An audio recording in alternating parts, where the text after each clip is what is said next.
I am giving you a lawful order, Captain! Shut it down now! Your order is unlawful because it is reckless. I will not obey it.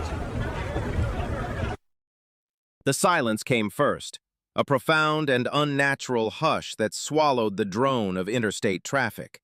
Then came the sound, a percussive, shrieking symphony of metal tearing metal that clawed its way through the dense November fog. For Captain Leo Thorne of the River City Fire Department, that sound was a summons. By the time Engine 51 crested the rise of the I-84 overpass, the scene was already a monument to kinetic violence, a frozen serpent of steel and shattered glass. At least 15 vehicles were involved, concertinaed together in a chaotic pileup that blocked all westbound lanes.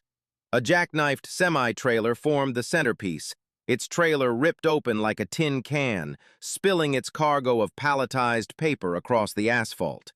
Smaller cars were wedged beneath it, crushed into unrecognizable shapes. The air was thick with the smell of spilled diesel, hot radiator fluid, and the faint, coppery scent of blood. "Miller, full westbound shutdown. Get PD to close the on-ramps 2 miles back." Leo's voice was a steady, grounding force in the cacophony of hissing air brakes and the first, rising wail of car alarms. "Deckard, pull the 2.5. I want a foam blanket starting from that tanker and working back. I don't want a single spark. Let's go." At 41, Leo Thorne moved with the unhurried certainty of a man who had spent 2 decades walking into chaos and imposing order. He wasn't built like a heavyweight boxer. He was lean, wiry, with a face that seemed carved from seasoned oak, etched with lines of focus and fatigue. His eyes, the color of a winter sky, scanned the wreckage, not as a collection of individual accidents, but as a single complex engineering problem. He saw the physics of it, the load points, the potential energy, the vectors of force. His crew, the A-shift from Station 5, moved around him with the synchronized precision of a surgical team. They were an extension of his will, each member understanding their role without needing elaborate instruction. Ladders were thrown, hydraulic lines were charged, and stabilization struts, known as cribbing, were being hammered into place under the most unstable vehicles. The fog was a tactical nightmare, a cold, wet shroud that limited visibility to less than 50 feet and amplified the sense of disorientation. It clung to their turnout gear and beaded on the visors of their helmets. Distant shouts and the crunch of glass under their boots sounded both muffled and alarmingly close. "Captain!" A young firefighter, Peterson, waved him over to the south side of the overpass. "We've got one! Active entrapment!" Leo strode over, his heavy boots finding purchase on the slick, oil-covered pavement.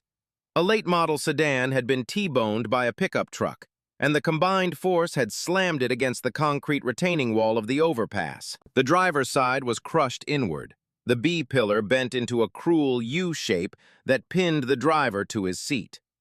The man was conscious, his eyes wide with shock and pain, a bloody gash on his forehead. "Sir, what's your name?" Leo asked, his voice calm and reassuring. "David," the man whispered, his breath fogging in the cold air.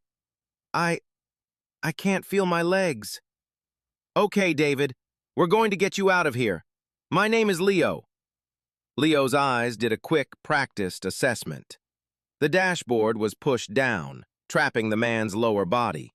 The door was a mangled mess, impossible to open. This wasn't a simple extrication. This was a dissection. He looked at the pickup truck, its front end buried in the sedan. Then he looked down, past the edge of the overpass, to the city street 60 feet below. A fine crack, like a spider's web, was visible in the concrete barrier near the point of impact. The entire scene was balanced on a knife's edge. "Miller," Leo keyed his radio, "I need the jaws here on the south side. And get me a structural assessment from the battalion chief. This whole section of the overpass could be compromised." He turned back to Peterson. "Keep talking to him. Keep him calm. We work on him, not the car." The command was a core tenet of his philosophy. Treat the victim, not the wreckage. It was a reminder that inside the cold, impersonal math of the disaster, there was a human life waiting to be saved. The serpent of steel was coiled and waiting, and the soft hiss of a leaking fuel line was a constant reminder that at any moment it could breathe fire. The logic of a mass casualty incident is inverted. It is not about rushing to the loudest screams, but about imposing a system of triage and threat mitigation that prevents a bad situation from becoming a cataclysm. For Leo Thorne, the overpass was a chessboard, and he was already thinking 3 moves ahead. The most immediate threat wasn't the mangled metal or the broken bones, it was the unseen enemy. The river of diesel fuel flowing from the ruptured saddle tank of the semi was creeping slowly across the canted roadway, pooling in low spots, its vapors mixing with the fog. It was an invisible ocean of explosive potential, waiting for a single spark from a shorted battery or a scraping piece of steel. "Deckard, how's that foam blanket coming?" Leo's voice cut through the radio chatter. "Laying it down, Cap. We're about halfway to the cab. This tank is leaking fast." "Keep it up. No ignition sources. I want every vehicle battery disconnected as we clear it. Start with the ones in the fuel path." This was meticulous, unglamorous work, but it was the work that saved lives. While one team focused on the fire risk, another was moving through the less damaged vehicles, a grim accounting of the human toll. They triaged victims with colored tags: green for the walking wounded, yellow for delayed, red for immediate, and black for the deceased. Each tag was a story, a life violently interrupted. But Leo's primary focus remained on David, the man pinned in the silver sedan. The rescue was a complex, high-stakes ballet. His crew had stabilized the sedan with heavy-duty struts, creating a solid platform to work from. Lieutenant Miller was now orchestrating the extrication, his commands sharp and precise as the team brought the hydraulic rescue tools, the jaws of life, to bear. The tool's powerful engine roared to life, a stark contrast to the quiet focus of the firefighters operating it. First, they used the spreader to pop the rear door, creating an access point for the paramedic to crawl inside and begin providing medical care directly to David. "He's hypotensive, BP is dropping." The paramedic's voice was muffled from inside the car. "We need to get him out, now." "Working on it," Miller grunted, sweat stinging his eyes. They were now using the cutter, a massive pair of shears that could slice through a car's frame. With a deafening series of snaps, the tool severed the roof posts. 4 firefighters lifted the mangled roof away, peeling the car open like a can of sardines. The maneuver exposed the full extent of the problem. The entire engine block of the pickup truck was pushed into the sedan's passenger compartment, and the dashboard was wrapped around David's legs like a steel shroud. Leo watched, his mind a constant whirl of calculations.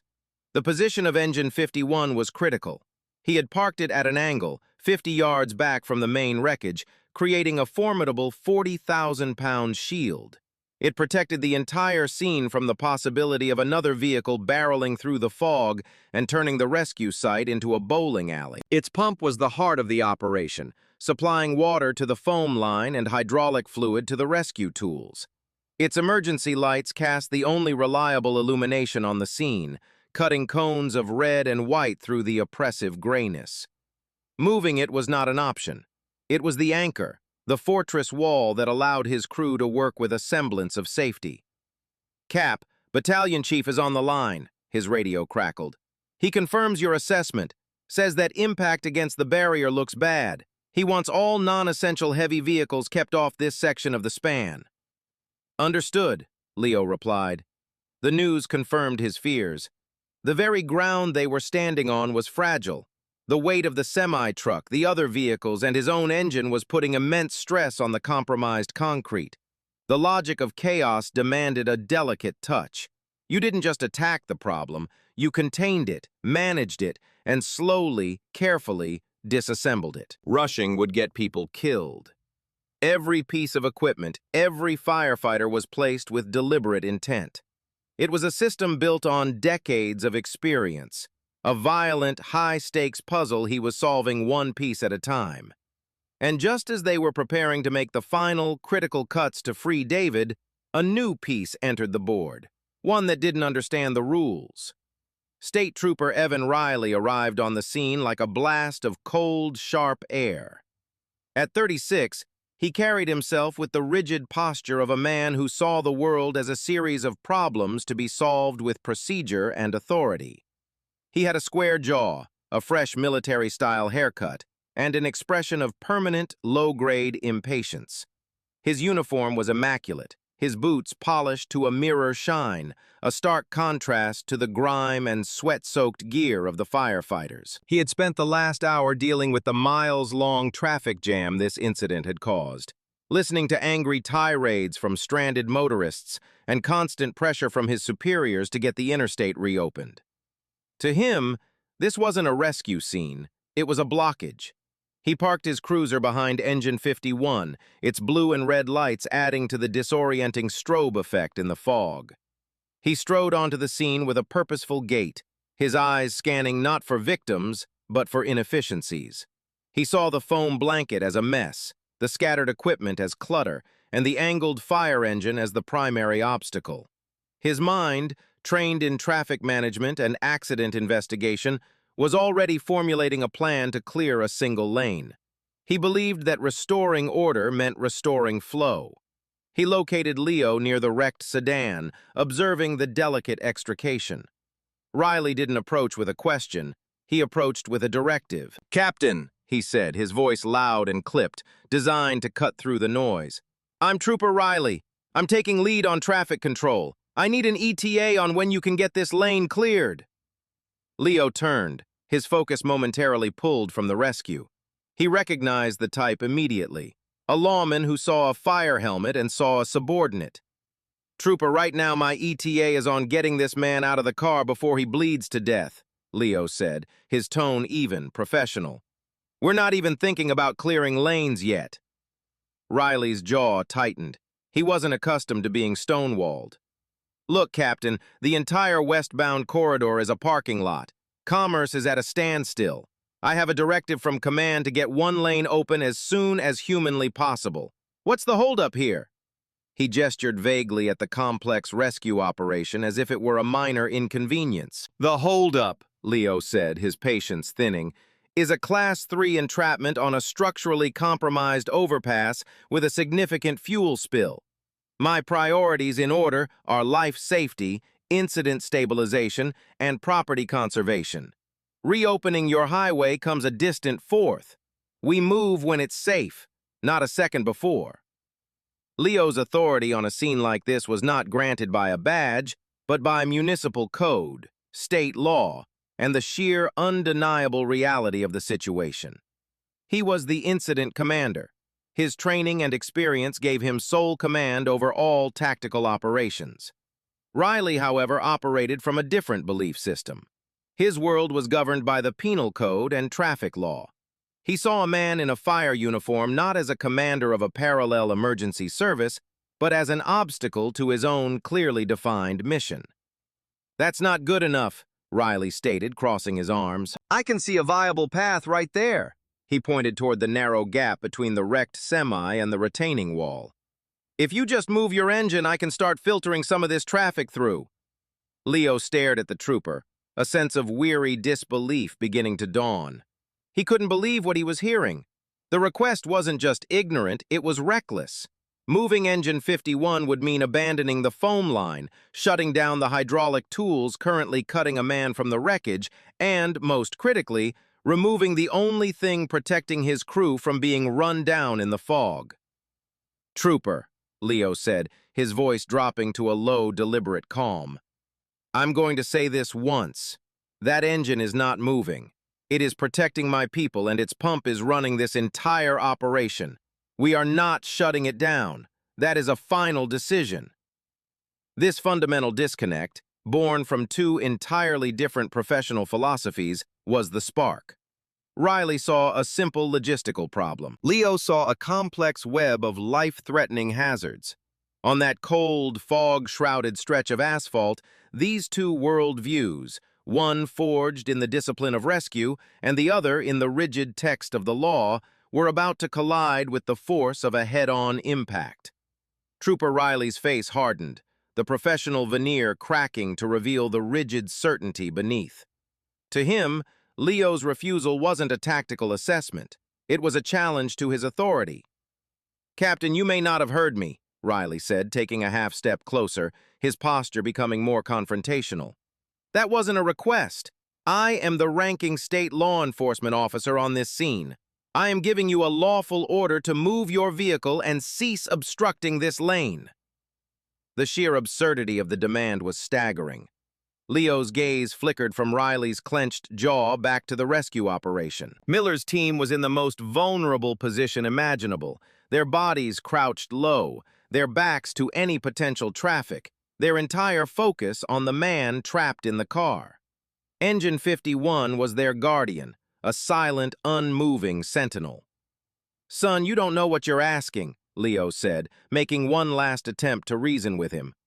"My primary responsibility here is to my crew and to the victims.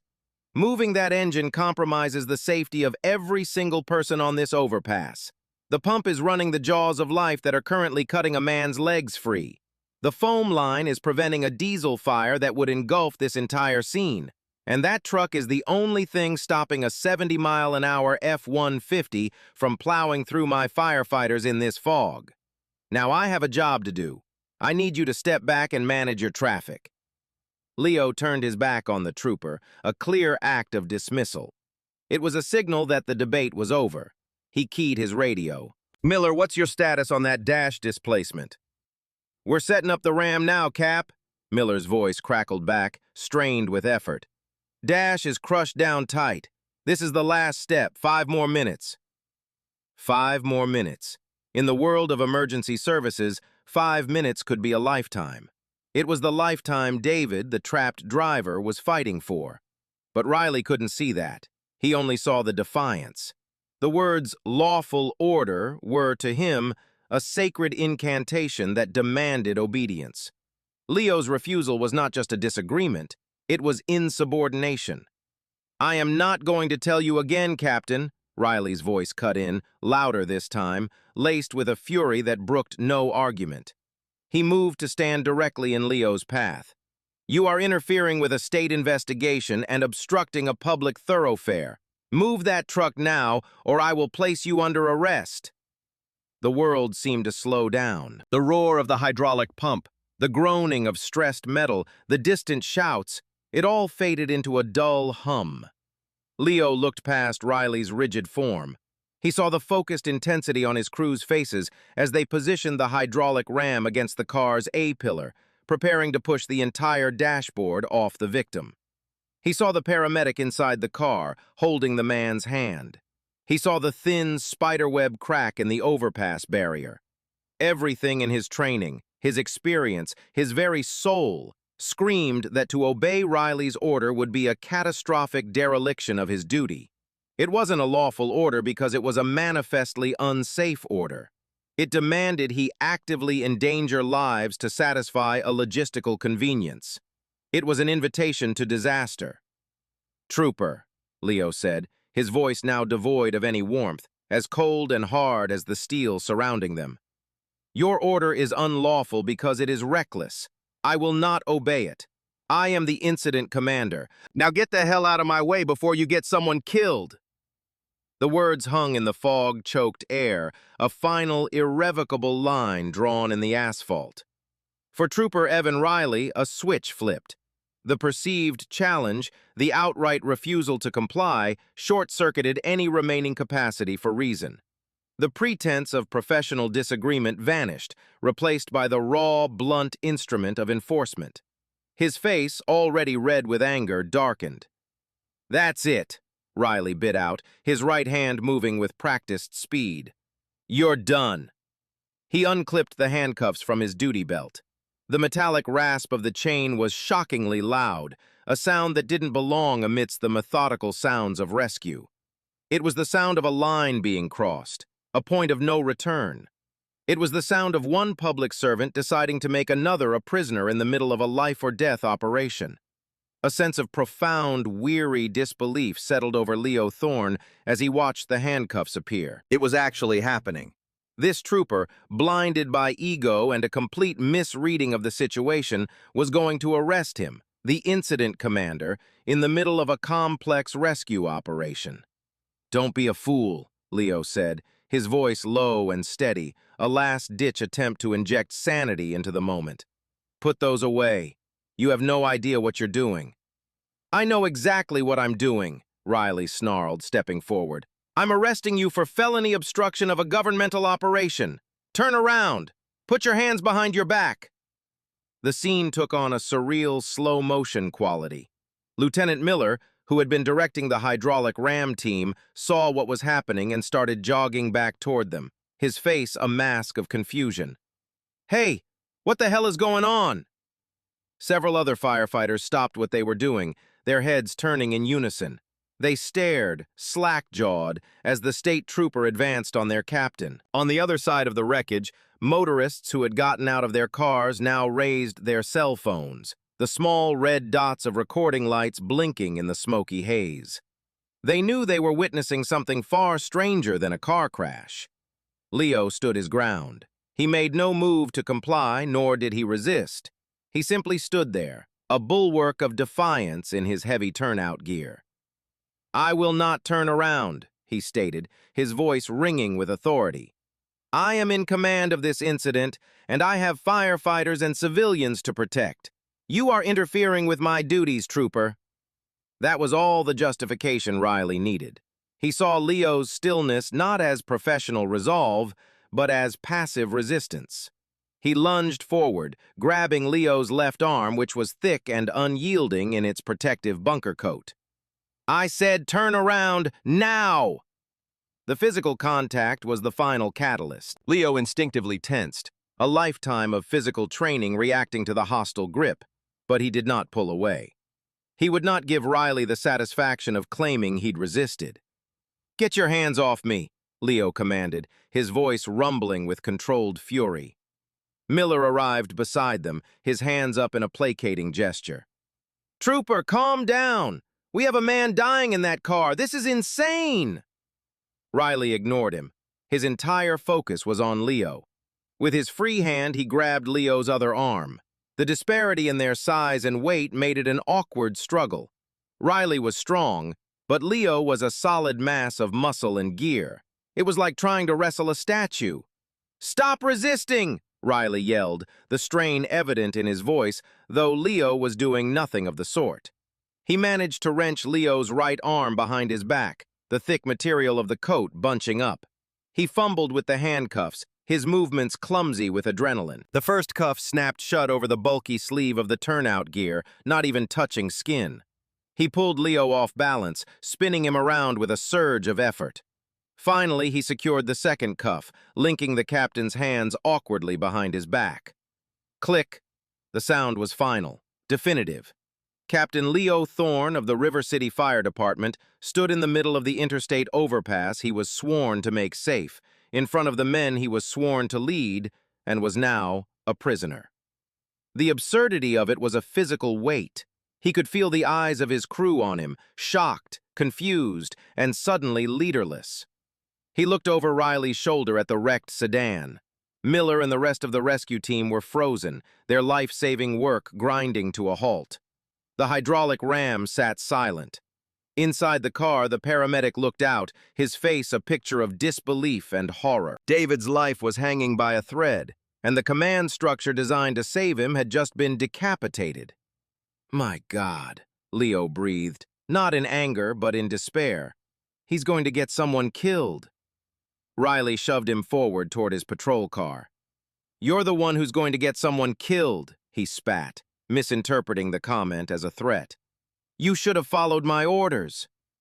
As he was marched away, a prisoner on his own rescue scene, Leo could only watch as the intricate puzzle he had been solving was shattered into a mess of scattered pieces. The chaos he had so carefully held at bay was now rushing in to fill the vacuum. The arrest of an incident commander on an active emergency scene is not a contingency covered in any training manual. It is a black swan event, a procedural anomaly so profound that it creates a vacuum, sucking the order and authority right out of the operation. As Trooper Riley frog-marched Captain Thorne toward his patrol car, a wave of paralysis washed over the firefighters of Engine 51. The hydraulic ram went silent. The firefighter manning the foam line let the nozzle droop. The disciplined, coordinated ballet of rescue ground to a halt. Lieutenant Miller was the first to snap out of the collective shock.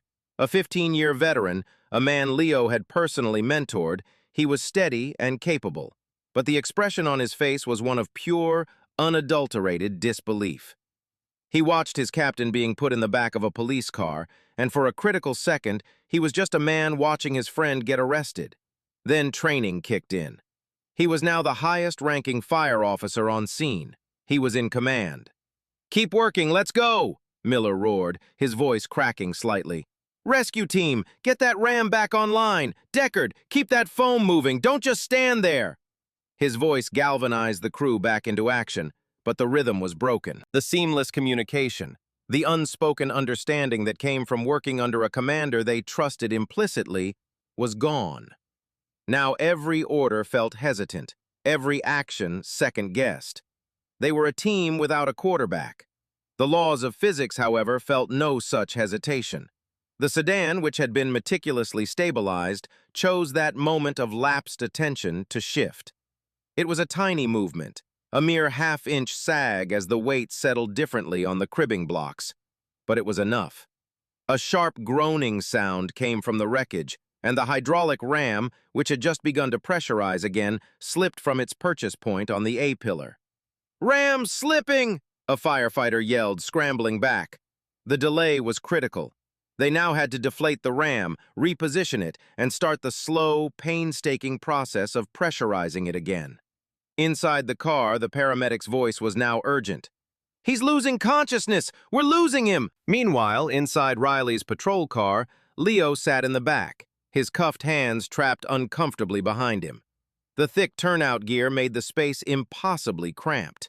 Through the metal grate, he had a perfect, horrifying view of the chaos unfolding.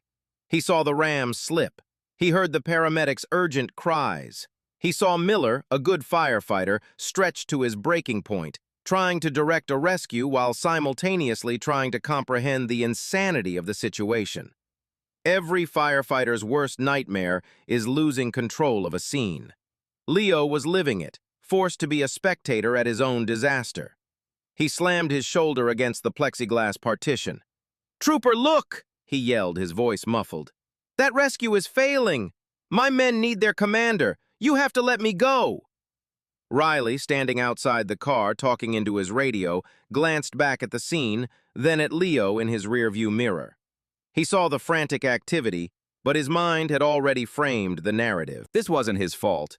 This was the result of Thorne's insubordination. If the captain had just complied, the scene would have been secure. "Requesting a supervisor to my location," Riley said into his radio, his voice tight. "Suspect is in custody. The scene is active." It was a masterful understatement. The rescue scene was no longer a structured operation. It was a desperate scramble. The carefully established safety zones were compromised. The delay in the extrication was now measured in heartbeats. Leo watched as a mutual aid engine company from a neighboring district arrived, its siren wailing. The new captain, a man Leo knew well, jumped from the cab and ran toward Miller, his face a picture of confusion. He would have expected to report directly to Leo. Now he was met with a fractured command structure and a rescue on the verge of failure. From his cage in the back of the patrol car, Leo could diagnose every problem. He saw that the ram needed a better purchase point, that the stabilization struts on the pickup truck needed to be reset. He saw his team, his men, working their hearts out but losing the battle, their efforts hampered by the single catastrophic failure in leadership that had been imposed upon them. He wasn't just under arrest, he was in hell, a commander's hell, forced to watch his soldiers fight a losing battle, completely powerless to help them. The drive from the overpass to the state trooper barracks took 15 minutes. It was the longest 15 minutes of Leo Thorne's life. The patrol car's cabin was a cocoon of tense silence, broken only by the crackle of the police radio and the distant, fading wail of sirens from the scene he'd been torn from. He sat wedged in the back, the handcuffs biting into the thick material of his coat, the adrenaline of the rescue being replaced by a slow, burning rage. He stared at the back of Trooper Riley's head. The young man was a knot of coiled tension, his knuckles white on the steering wheel. He drove with jerky, aggressive movements, as if the car itself were an extension of his agitation. Leo used the time to bring his breathing under control, just as he would in a smoke-filled room with his air tank alarm ringing. Panic was useless. Anger was a luxury. He needed to think. He ran the events through his mind, replaying the conversation, the orders given and refused. Had he been unclear? No. Had he been unprofessional? No. He had stated his duty, his legal authority as incident commander, and the immediate life safety risks. Riley's actions weren't a misunderstanding. They were a willful and dangerous overreach of authority. When they arrived at the barracks' sally port, the sterile concrete environment was a jarring contrast to the chaos of the rescue. Riley led him inside. The moment they entered the main duty room, conversation stopped. Heads lifted from desks. The sight was incongruous. A state trooper escorting a fire captain in full soot-stained turnout gear, his hands cuffed behind his back. Firefighters and cops in the region had a relationship built on mutual respect, a friendly rivalry that vanished in the face of a true emergency. This was a violation of that unspoken pact. A stout, gray-haired desk sergeant named McCabe looked up over his reading glasses, his pen freezing mid-sentence. He'd been on the job for 30 years and had seen everything, or so he thought. "Riley, what in God's name is this?" McCabe asked, his voice a low rumble of disbelief. "Arrested him for felony obstruction, Sarge," Riley announced, a little too loudly, a tremor of defensive pride in his voice. He nudged Leo toward the booking desk. "Refused a lawful order at an active scene, interfered with my operations." McCabe slowly took off his glasses and rubbed the bridge of his nose. He knew Captain Leo Thorne. He'd worked dozens of horrific calls with him over the years. He knew Thorne as a calm, competent professional, the last person on Earth you'd expect to see in handcuffs. He looked from Riley's rigid, self-righteous expression to Leo's weary, grime-covered face. "You arrested the fire captain while he was commanding a rescue?" McCabe asked, his tone making it clear he was struggling to process the concept. "He was endangering the public by refusing to clear the highway," Riley insisted. The booking process began, and the absurdity only deepened. Riley had to help Leo out of his heavy turnout coat because of the handcuffs, revealing the sweat-soaked uniform shirt underneath. The booking trooper, a younger man, began cataloging Leo's possessions. A multi-gas detector, a pair of extrication gloves, a window punch, a firefighter's folding spanner wrench, a wallet containing his driver's license, his family photos, and his fire department ID, clearly identifying him as Captain Leo Thorne. The items laid out on the counter weren't the tools of a criminal. They were the tools of a lifesaver. "Any weapons on you, Captain?" the young trooper asked, the title coming out automatically, apologetically. Leo just stared at him. McCabe picked up the arrest report Riley was filling out. He read the narrative, his brow furrowing deeper with every line. "Your report says you ordered him to move his primary fire apparatus, which was actively engaged in a rescue operation and a fuel spill mitigation." "That's correct, Sarge. To open a lane." McCabe put the report down and looked at Riley as if he were an alien species. "Son, are you aware that state law explicitly grants the ranking fire officer sole command authority over all tactical operations within the immediate hazard zone? That includes the authority to deny access to anyone, including law enforcement, if their presence or directives interfere with life-saving operations." Riley's confidence wavered for the first time. "He was obstructing my—" he began, but his voice lacked its earlier conviction. "What you call obstruction, he calls protecting his crew," McCabe countered, his voice flat. He turned to Leo. "Captain, are you injured? Do you need medical attention?" "I'm fine, Mac," Leo said, his voice raspy. But that man in the sedan might not be, and the state of this Commonwealth is about to be in a world of hurt. The words hung in the sterile air of the police barracks. It wasn't a threat. It was a statement of fact. And looking at the evidence laid out on the booking counter, Sergeant McCabe knew with a sinking feeling in his gut that the captain was absolutely right.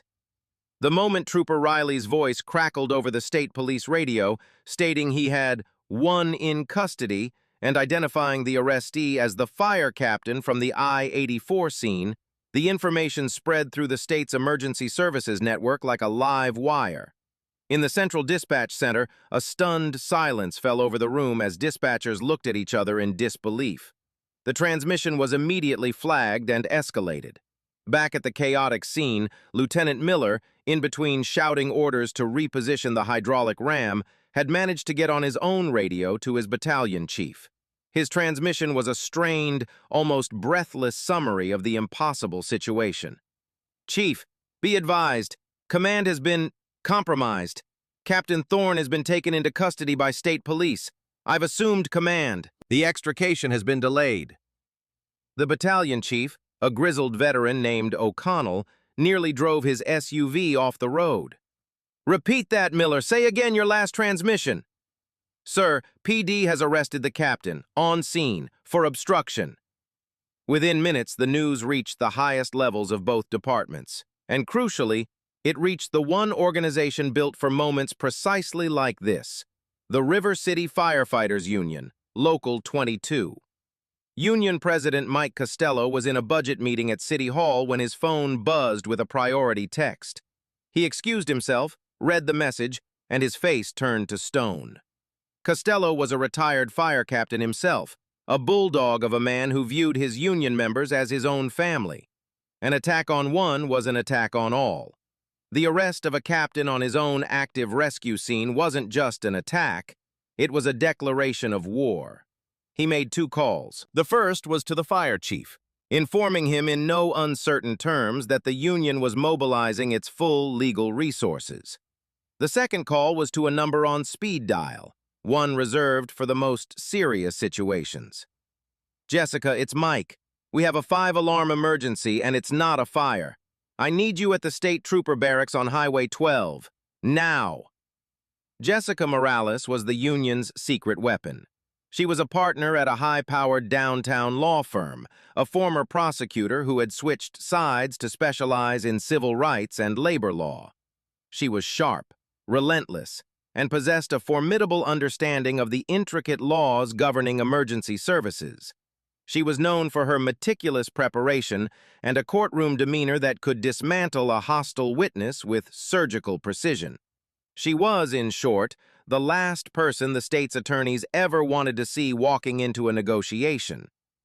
While Jessica was en route, a parallel storm was brewing inside the state police. Riley's supervisor, Sergeant Kowalski, had arrived at the overpass to find a disaster. The extrication, which should have taken 20 minutes, had now dragged on for nearly an hour due to the command confusion and the slipped ram.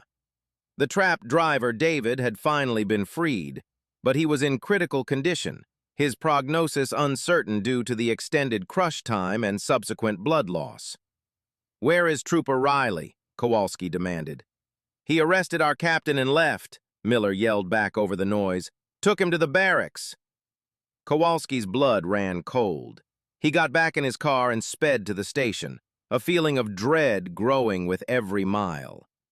When he walked into the duty room, he was met by the sight of Captain Thorne sitting on a bench in the booking area, still in his filthy uniform, and Sergeant McCabe looking like he'd just witnessed a murder. Upstairs, a state police captain named Davis, the watch commander, had been alerted by the dispatch supervisor. He pulled Riley's initial arrest report and his personnel file. Reading them together painted a damning picture. A trooper with a history of citizen complaints for aggressive traffic stops and a reputation for rigid, inflexible thinking, making a felony arrest that violated dozens of established interagency protocols. Davis wasn't a fool. He knew this was a bomb, and Riley had just lit the fuse and handed it to the state. The battle for the overpass was over. The battle in the courts was just about to begin. Jessica Morales moved through the state trooper barracks with the focused, unhurried confidence of a predator entering a new territory. She was dressed in a perfectly tailored navy pantsuit, her briefcase held firmly in one hand. She didn't look angry. She looked energized, as if the sheer audacity of the situation was a challenge she relished. She radiated an aura of competence that made the troopers in the duty room instinctively sit up straighter. Sergeant McCabe led her to a small, glass-walled conference room where Captain Thorne was waiting. The sight of him, a decorated captain covered in the grime of a battle he'd been pulled from, sitting in a police station like a common criminal, sent a fresh wave of determination through her. "Leo," she said, her voice calm and professional as she set her briefcase on the table. "Mike Costello called me. Let's get you out of here. Tell me everything." From the moment the trooper arrived, Leo recounted the events, his voice a low, tired monotone. He wasn't emotional. He was a commander giving an after-action report, sticking to the facts, the orders, the responses. He detailed Riley's demands, his own explanations of the scene's hazards, his legal responsibilities as incident commander, and the final, unbelievable moment of the arrest. Jessica listened, her pen flying across a legal pad. She asked clarifying questions, sharp and precise. "Did he ever identify what part of the state investigation you were obstructing, other than clearing the road? Did he make any attempt to consult with your battalion chief or his own supervisor before escalating to an arrest? Were there other officers present who witnessed your conversation?" When he finished, she closed her notepad. "This is outrageous, but legally, it's simple," she said, her voice firm. "His order to move the engine was patently unlawful because it directly endangered the public and your personnel, which is the very thing his job is supposed to prevent. Therefore, your refusal to obey it cannot constitute obstruction. The arrest is invalid on its face. It's a false arrest, pure and simple. We're filing a federal lawsuit by the end of the week." She stood up. "Wait here. This won't take long." She walked out of the conference room and straight to the office of Captain Davis, who was already on the phone with the state attorney's office, trying to explain an indefensible situation. Jessica didn't knock. She just walked in and stood there until he finished his call. "Captain Davis," she said, her tone leaving no room for pleasantries. "I am Jessica Morales. I represent Captain Leo Thorne. I have reviewed the preliminary facts, and it is my legal opinion that Trooper Riley has committed a felony by unlawfully interfering with an emergency responder. In addition to the tort of false arrest, you are currently holding a decorated fire captain against his will without valid cause. This stopped being a mistake and started being a kidnapping about an hour ago." Davis, a man used to being in control, found himself on the back foot. "Ms. Morales, we are still gathering the facts." "The facts are clear," she cut in, her voice like ice. "Here is what is going to happen. You are going to release Captain Thorne immediately and unconditionally. You will not process the charges. His personal effects will be returned to him, and he will be provided with a police escort back to his fire station. If these things do not happen in the next 5 minutes, I will be filing an emergency writ of habeas corpus with a federal magistrate, along with a personal civil rights lawsuit against Trooper Riley that will make his ears bleed. Am I clear?" The captain stared at her. He saw no bluff, no room for negotiation. He picked up his desk phone. "McCabe, release Captain Thorne. Return his property. Uncuff him and bring him to my office. Now." 30 minutes later, Leo Thorne walked out of the barracks, a free man. Less than a week after the suit was filed, Jessica received a call from the lead counsel for the state. He made the classic first move of damage control. "Ms. Morales," he began, his voice smooth. "An unfortunate situation. To avoid protracted litigation, the state is prepared to offer Captain Thorne a settlement. Let's say $75,000 for his trouble."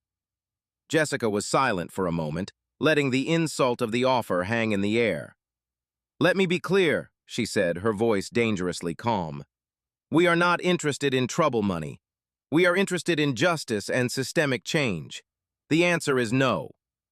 The state's first gambit had failed. They had just signaled they had no idea who they were dealing with.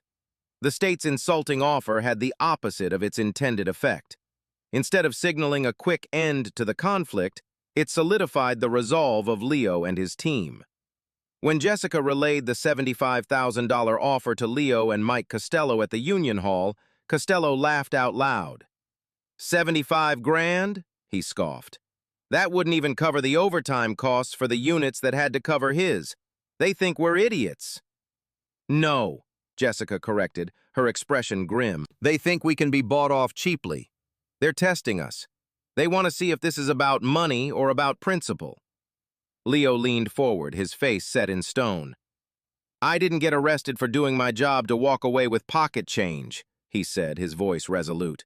This is about making sure no firefighter, no paramedic ever has to choose between following a reckless order and getting put in handcuffs.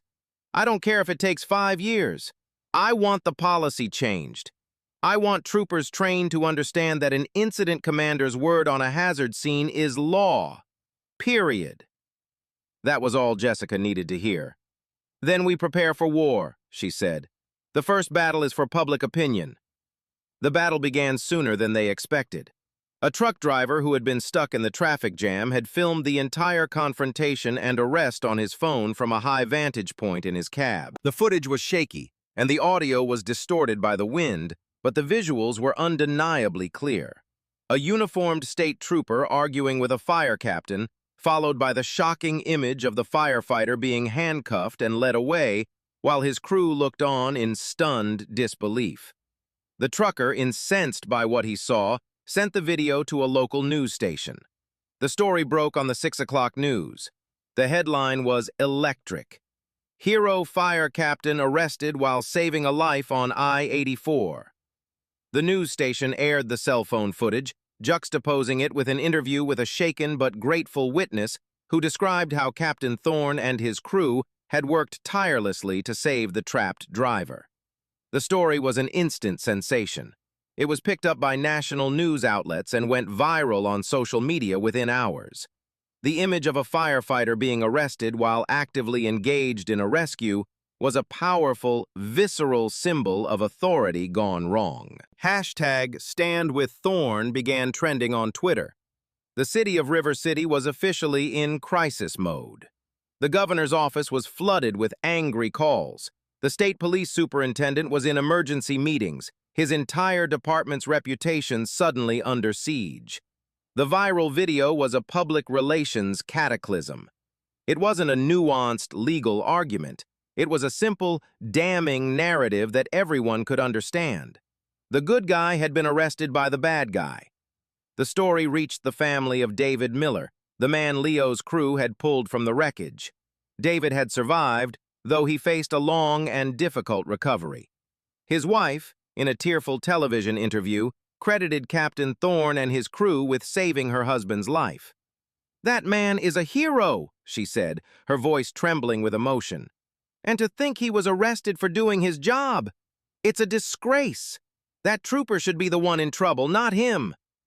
The public outcry was deafening. The state troopers union, in a clumsy attempt at damage control, released a statement supporting Trooper Riley, claiming he was following procedure to ensure public safety by clearing a major thoroughfare. The statement was met with a tidal wave of public ridicule. Commentators and citizens alike pointed out the obvious. How did arresting the lead rescuer contribute to public safety? The court of public opinion had convened, and it had reached a swift and unanimous verdict. Trooper Riley was a bully with a badge, and Captain Thorne was a hero who had been wronged.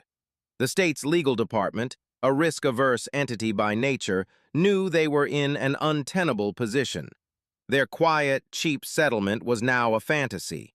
They were facing a beloved public servant, a brilliant lawyer, and a viral video that had already convicted them in the eyes of the world. The court of public opinion was a powerful force, but Jessica Morales knew that lawsuits were won in the court of law, with evidence, not hashtags. The discovery phase began, a slow, methodical process of trench warfare fought with paper and digital files. Her office relentlessly pursued every piece of information related to the incident. They filed subpoenas for dispatch logs, police and fire radio recordings, training manuals, and internal affairs records. The state's attorneys fought back, filing motions to quash and claiming privilege. But Jessica, backed by the union's formidable resources, pushed through every obstruction. The documents they received painted a damning picture. The state police's own policies on interagency cooperation at emergency scenes were vague and contradictory.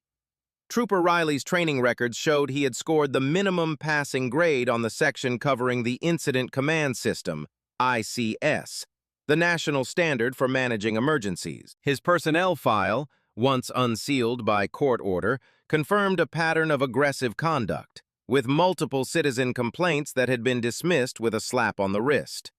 But the real bombshell, the piece of evidence that would transform the case from a he-said, she-said dispute into an open and shut case of misconduct, was Trooper Riley's own footage. State police vehicles were equipped with multiple cameras, and troopers wore body cams. The state had fought hard to keep the footage under wraps, claiming it was part of an ongoing internal investigation. But the federal magistrate was not impressed. He ordered it turned over immediately. Jessica, Leo, and Mike Costello gathered in a conference room to watch it for the first time. The footage began with the dash cam of Riley's cruiser as he arrived on scene. The audio captured his clipped, impatient radio transmissions.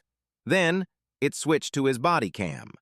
The camera's unblinking eye recorded everything from his perspective. It showed him striding past firefighters, ignoring a lieutenant who tried to give him a situation report, his gaze fixed on Engine 51 as the source of his problems.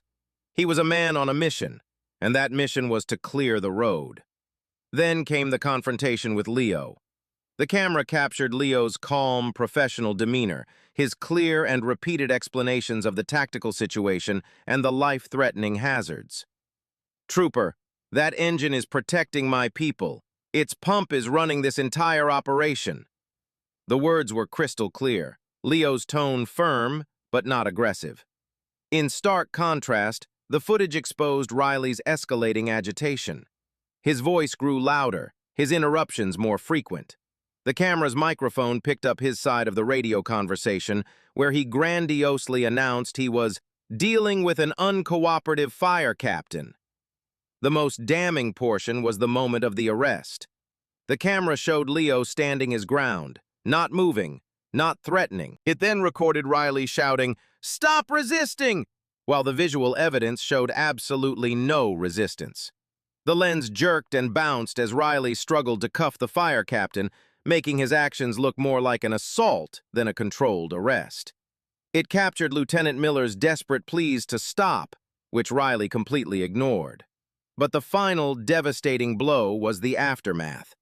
After placing Leo in the car, Riley's body cam was still running. He walked back toward the scene. The camera recorded the frantic moments when the hydraulic ram slipped, the pained shouts from the rescue crew, the agonizing delay. And it recorded Trooper Riley standing there, watching it all unfold. He made no effort to help, no effort to assist with traffic or crowd control.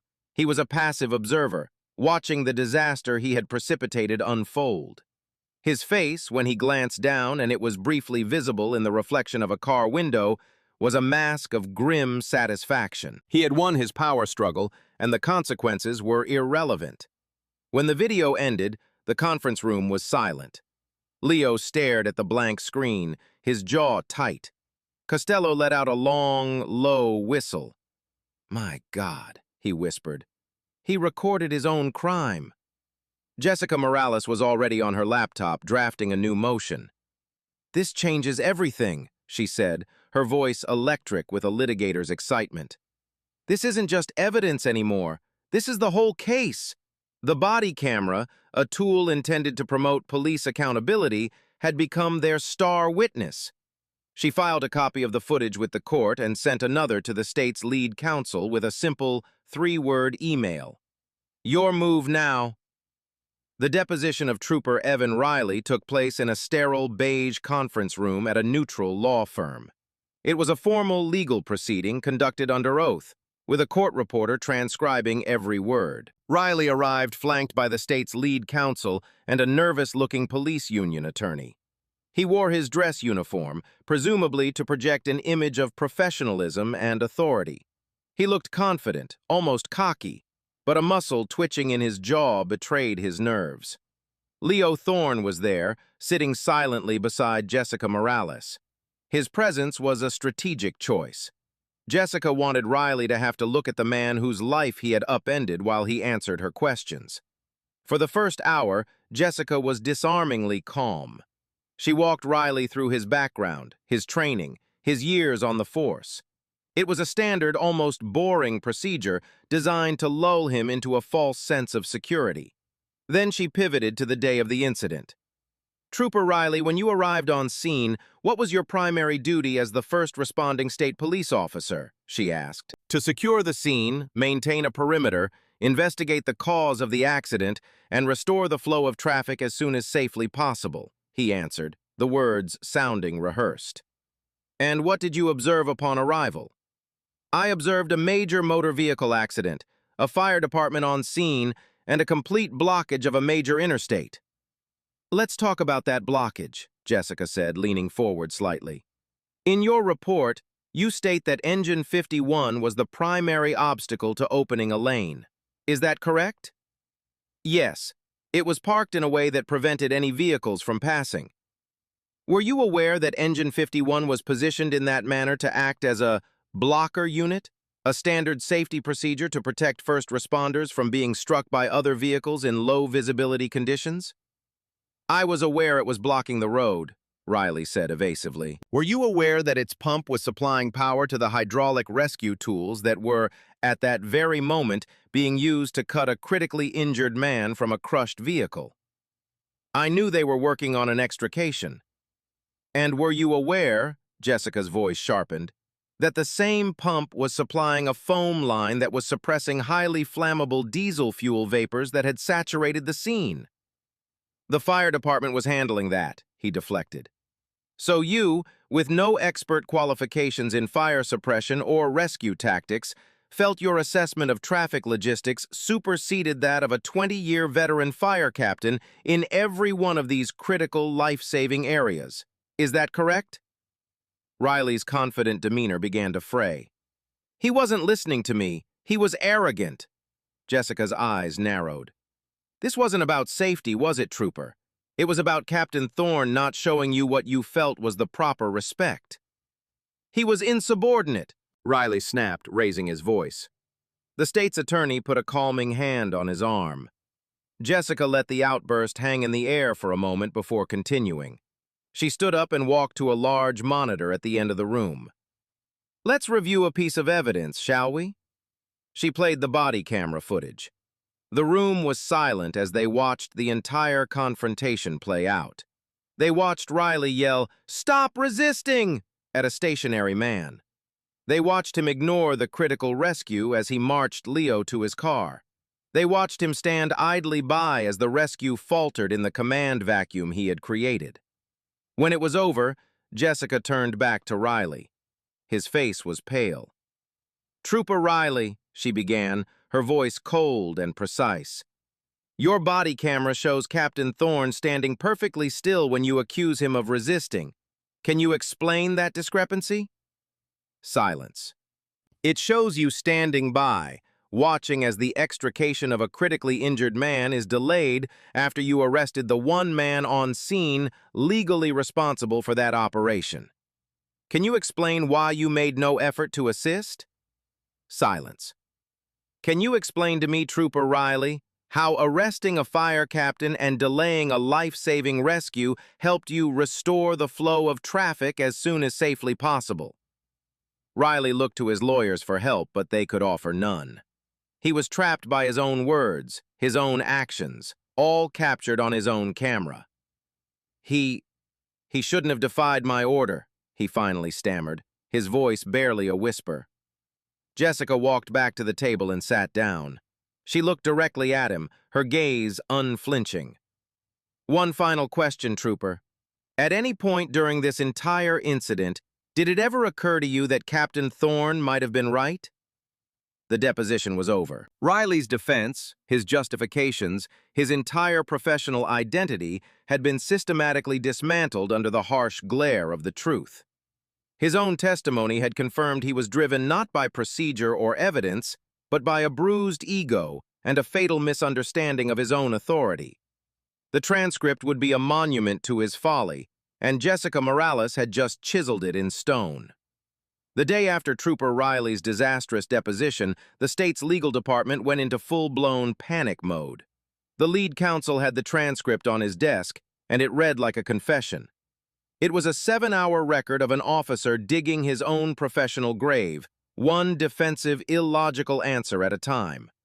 He knew that if a jury ever heard this testimony, or, worse, saw the body camera footage in open court, the result would be a financial cataclysm for the state. The optics were indefensible. A calm, professional fire captain being arrested by an arrogant, incompetent trooper who then watched as the life-saving operation spiraled into chaos. The state's attorney called Jessica Morales. The smooth, confident tone he'd used in their first call was gone, replaced by one of weary pragmatism. "Jessica," he said, the use of her first name an immediate signal of concession. "I've reviewed the deposition transcript of Trooper Riley. I think it's time we discussed a realistic resolution to this case." "I thought we were already discussing it in a federal court," Jessica replied coolly. "Let's be frank," the attorney sighed. "My client's testimony was problematic. The state is prepared to enter into formal mediation. Let's see if we can find a number that makes this go away before we spend millions more on a trial we both know the outcome of."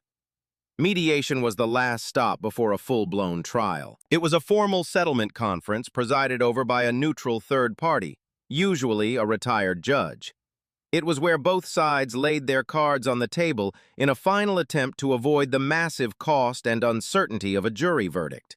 They met a month later in the stately, wood-paneled office of a retired federal judge named Wallace. The state's team came armed with risk assessments and actuarial tables.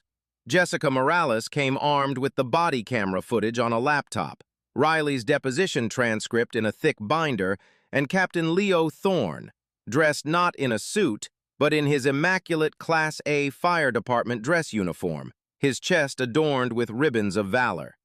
His presence was a quiet, powerful statement. The morning session was a presentation of cases.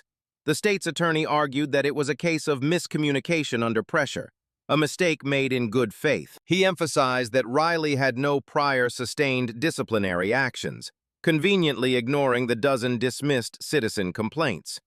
He made a new settlement offer. The number had changed dramatically from their initial gambit.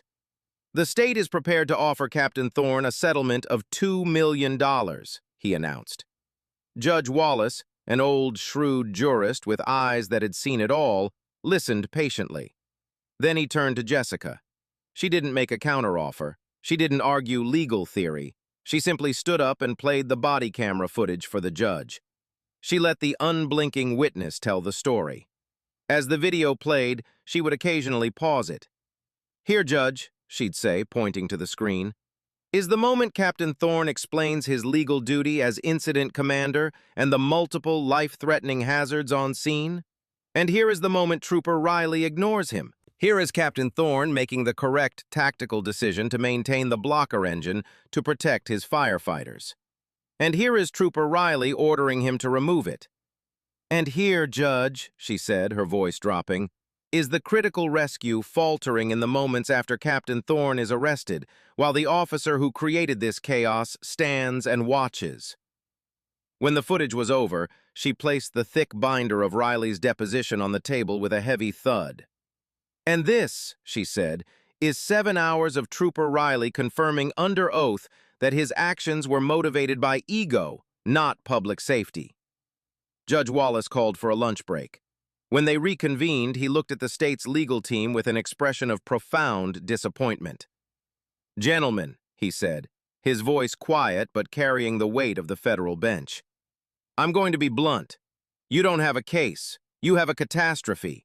I have seen the video. I have read excerpts from the deposition. If you let this go to a jury, they will not see a miscommunication. They will see a hero being arrested by a bully. They will see a man who runs into danger being handcuffed by a man who creates it. Your liability here is not in the low 7 figures. It is well into the 8 figures. The jury will award Captain Thorne compensatory damages. Then they will award him punitive damages to punish the state and Trooper Riley. And that number will be astronomical. You need to understand the position you're in. You need to settle this today. The state's reluctant surrender had just become an unconditional rout. Judge Wallace's blunt assessment had shattered any remaining illusions the state's attorneys had about their position. The atmosphere in the mediation room shifted from adversarial negotiation to damage control.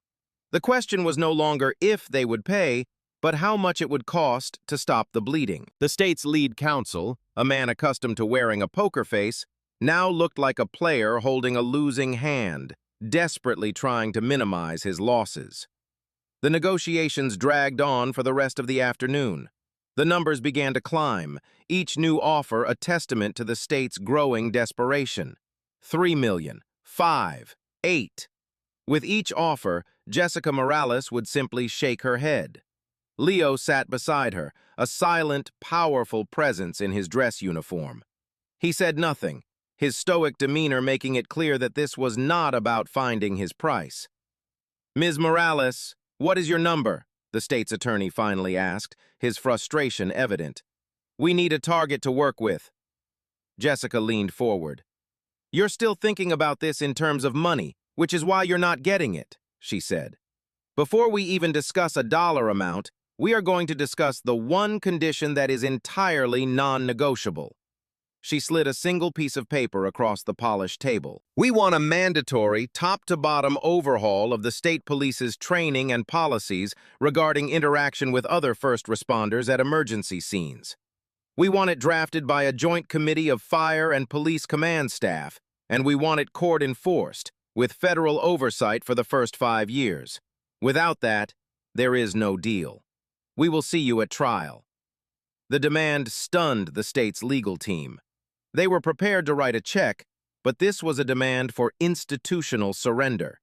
It would mean admitting systemic failure, a public humiliation that would cost millions in implementation and carry political fallout. They asked for a recess to confer with their superiors. For over an hour, they were on the phone, the hushed, urgent tones of their conversation audible through the thick wooden door. When they returned, their faces were grim. They had capitulated. "The state agrees, in principle, to the policy reform," the lead counsel said, the words tasting like ash in his mouth. "Good," Jessica said, not missing a beat. "Now let's talk about the number." She laid out her case, not with emotion, but with cold, hard facts. She detailed the damage to Leo's reputation, the public humiliation, the emotional distress, and the potential for long-term career impact. But then she broadened the scope. She argued for punitive damages, a number designed not just to compensate Leo, but to punish the state for its gross negligence in training and supervising Trooper Riley, and to serve as a powerful deterrent to every other law enforcement agency in the country. "The purpose of this number," she declared, "is to ensure that no government entity ever looks at a situation like this and concludes that it's cheaper to write a check than it is to properly train its officers." The final number was historic. As the sun began to set, casting long shadows across the conference room, the two sides reached an agreement. The state would pay Captain Leo Thorne $24.5 million. It was a figure designed not just to compensate, but to send a shockwave through every municipality in the nation. It was a price tag that screamed that the abuse of authority came at a cost too high to bear. But for Leo, the most important part was the second page of the agreement, the one detailing the creation of new binding protocols and mandatory joint training for all police and fire personnel. The price of his principal had been high. He had been arrested, humiliated, and his command had been shattered on that foggy overpass. But the victory was absolute. It was a victory not just for Leo Thorne, but for the fundamental idea that on an emergency scene, the mission of saving lives must always take precedence over the assertion of ego. The settlement was the end of the legal battle, but it was only the beginning of the institutional reckoning. A $24.5 million payout is a figure that no state legislature can ignore. It's a number that demands accountability, and the first person in the line of fire was Trooper Evan Riley. While the civil suit had been proceeding, the state police's Internal Affairs Division had been conducting its own parallel investigation. It had been a slow, bureaucratic process, but the conclusion of the lawsuit and the public release of the body camera footage, which Jessica Morales ensured was part of the settlement agreement, forced their hand.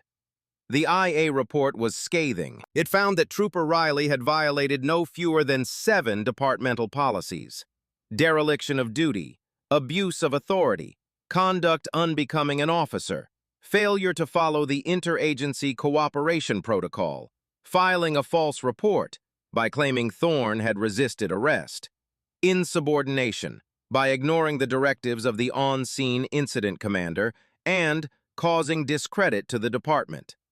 The report concluded that Riley's actions demonstrated a profound lack of judgment and a fundamental misunderstanding of his role as a peace officer at a complex emergency scene. The recommendation was unequivocal: termination. The state police superintendent, under immense pressure from the governor's office and the public, had no choice but to concur. Evan Riley was summoned to headquarters and unceremoniously fired. He was stripped of his badge and his gun, a quiet, ignominious end to a career he had pursued with such misguided ambition. He left the station as a civilian, the authority he had so desperately craved gone in an instant. The system he had tried to weaponize for his own ego had, in the end, consumed him. But firing one officer was not enough. The settlement demanded more. It demanded change. And so began the difficult, often contentious process of forging a new relationship between the state's fire and police departments. The court-ordered joint committee was formed.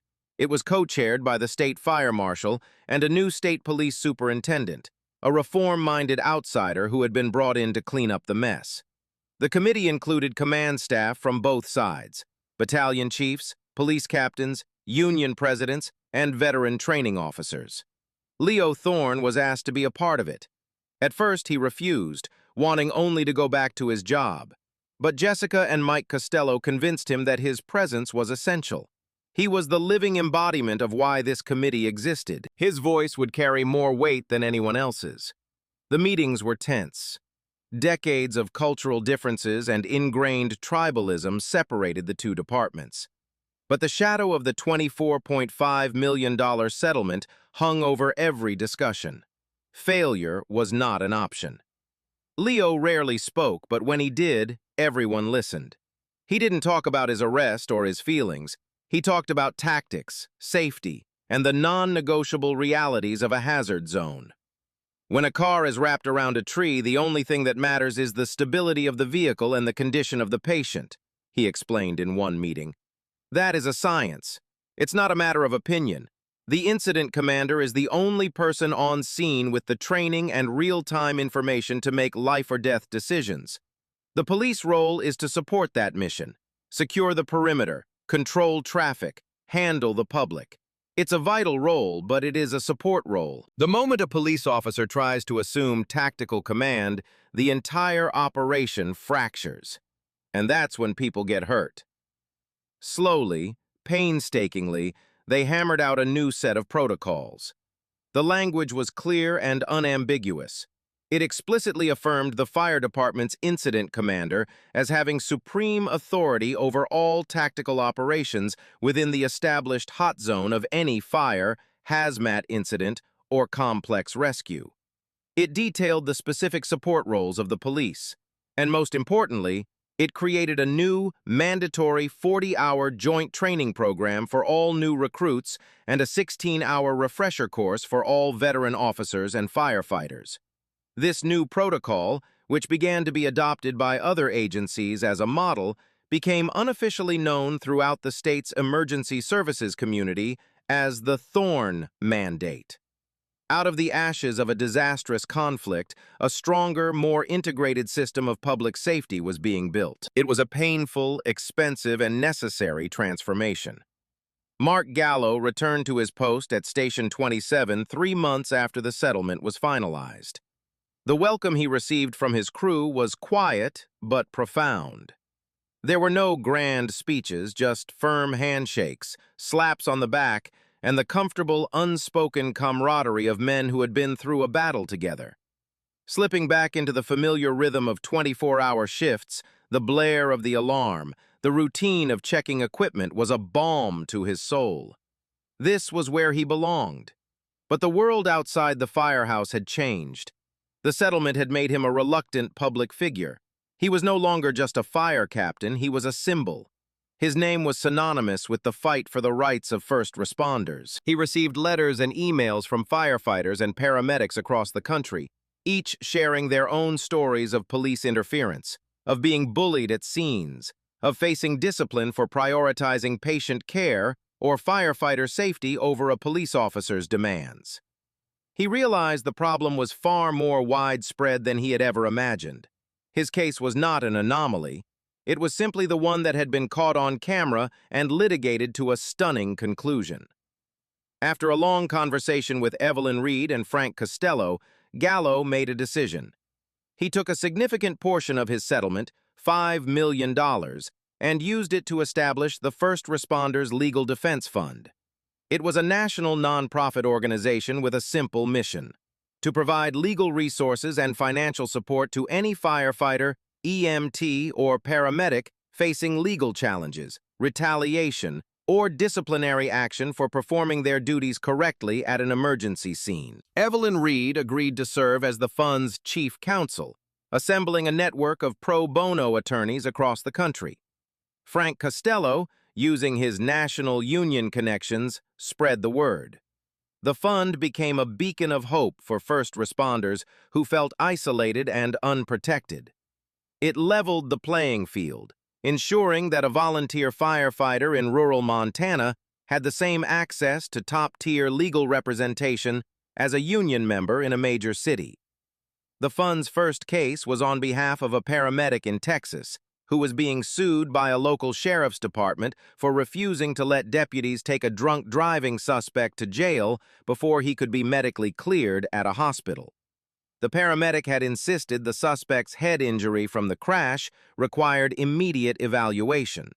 The fund provided an expert medical witness and a top-flight lawyer. The case was dismissed, and the sheriff's department was forced to issue a public apology. The fund had its first victory. Meanwhile, the policy changes in Clear Creek began to ripple outward. The new Joint Operations Protocol, meticulously crafted by the Fire Police Committee, became a model for other municipalities. Fire and police chiefs from other cities, spooked by Clear Creek's massive payout, began calling for copies of the new training curriculum. It became unofficially known as the Gallo Mandate. It wasn't a law, but it carried the weight of a $22.1 million legal precedent. The core tenets were simple: affirm fire command authority on fire grounds, establish clear support roles for law enforcement, and mandate joint training to build cooperation. Cities from Seattle to Miami began adopting variations of the Gallo Mandate, rewriting their own policies to avoid a similar fate. The impact was tangible. A fire chief in Colorado used the Gallo Mandate to successfully push back against a state trooper who tried to order firefighters to move a ladder truck that was protecting a fatal accident scene on the highway. A paramedic crew in Florida cited the principles of the mandate when refusing to allow police to question a critically injured assault victim before they could stabilize him for transport. Mark Gallo never sought the spotlight. He turned down interview requests and speaking invitations. He preferred the anonymity of his helmet and turnout gear. But his legacy was being written not in headlines, but in the fine print of municipal policies and the quiet confidence of first responders across the nation. They knew that if they ever faced a choice between following their training and obeying a dangerous order, they were no longer alone. They had the backing of the Gallo Mandate and the resources of a legal defense fund established by a captain who had faced that choice and refused to back down. He hadn't just won a lawsuit, he had built a shield for his entire profession. Years passed. The scorched patch of earth on that quiet suburban street was now the site of a new house, indistinguishable from its neighbors. The intense drama of that Tuesday afternoon had faded into local memory. But the story of the fire and the arrest that followed did not disappear. Instead, it was codified, institutionalized, and transformed into a permanent teaching tool. The body camera footage of the confrontation between Captain Gallo and Officer Harding became one of the most widely used training videos in public safety. At the Clear Creek Public Safety Academy, every new police recruit and probationary firefighter watched it on their first day of joint training. An instructor would pause the video at critical moments. "Okay, what did the captain just explain to the officer?" the instructor would ask. He explained his legal authority and the immediate hazard. What was the officer's response? The recruits would analyze the breakdown in communication, the failure of one party to listen to the other. They would watch Harding's fatal decision to arrest Gallo. "What just happened to the command structure of this fire scene?" the instructor would press. "It was decapitated," a recruit would answer. "What are the consequences of that?" The lesson was stark, visual, and unforgettable. The video spread far beyond Clear Creek.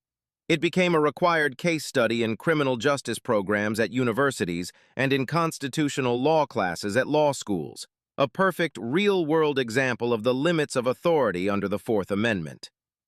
Paramedic programs used it to teach students how to assert their duty of care in the face of interference.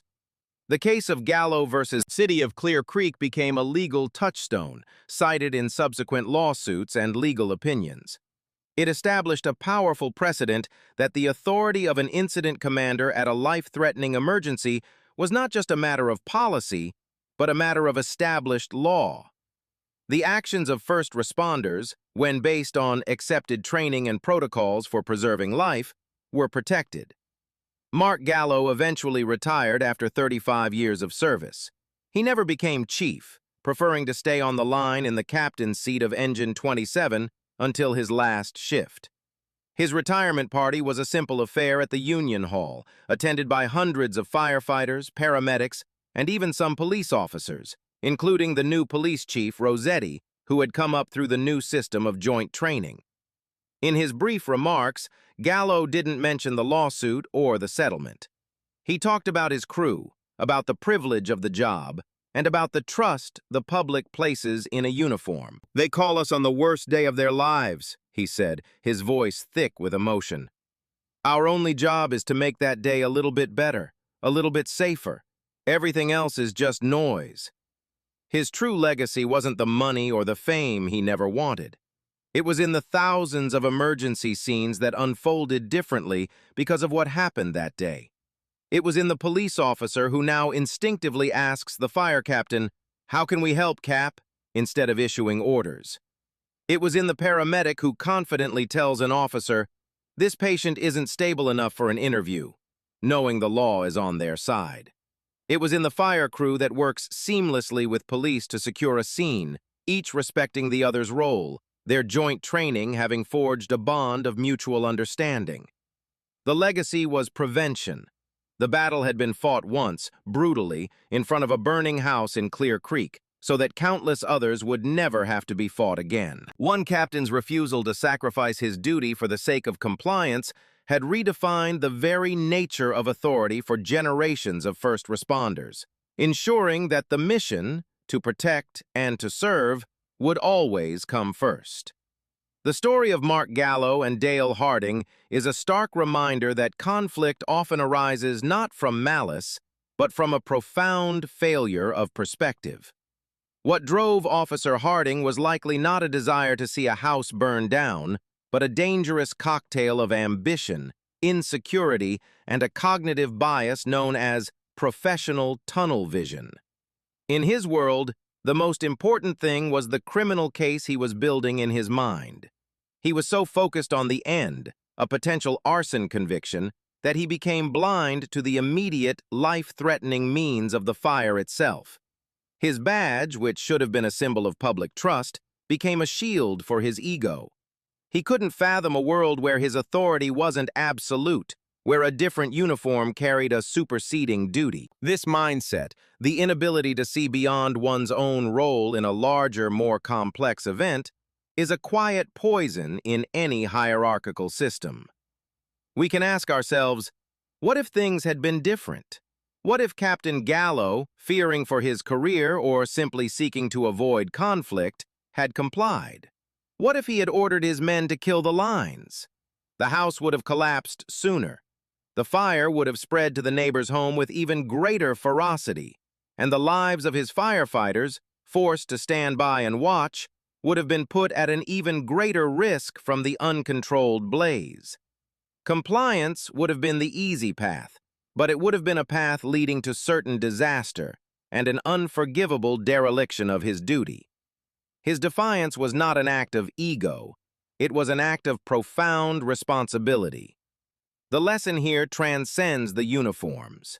It is a lesson about the nature of true authority versus the performance of power. Harding performed power. Gallo exercised authority, an authority born not from a badge but from competence, experience, and an unwavering commitment to his primary mission. In any profession, in any life, we will all face moments where we are asked to compromise our core duties for the sake of someone else's agenda. This story teaches us that preparation, knowing your job, knowing your rights, and documenting your actions is the armor you wear into that conflict. The body camera that damned Harding could just as easily have exonerated him if his actions had been just. The objective truth is a powerful ally. This story is a testament to the idea that sometimes the most courageous act is to professionally, calmly, and firmly say no. It is about the quiet hero who does their job correctly under pressure, even when the cost is immense. It is about the integrity of the mission being more important than the convenience of compliance. What did you take away from Captain Gallo's decision? Have you ever been in a situation where you had to choose between what was right and what you were told to do? Let me know your thoughts in the comments below. Your engagement helps support the channel and allows us to continue telling these important stories.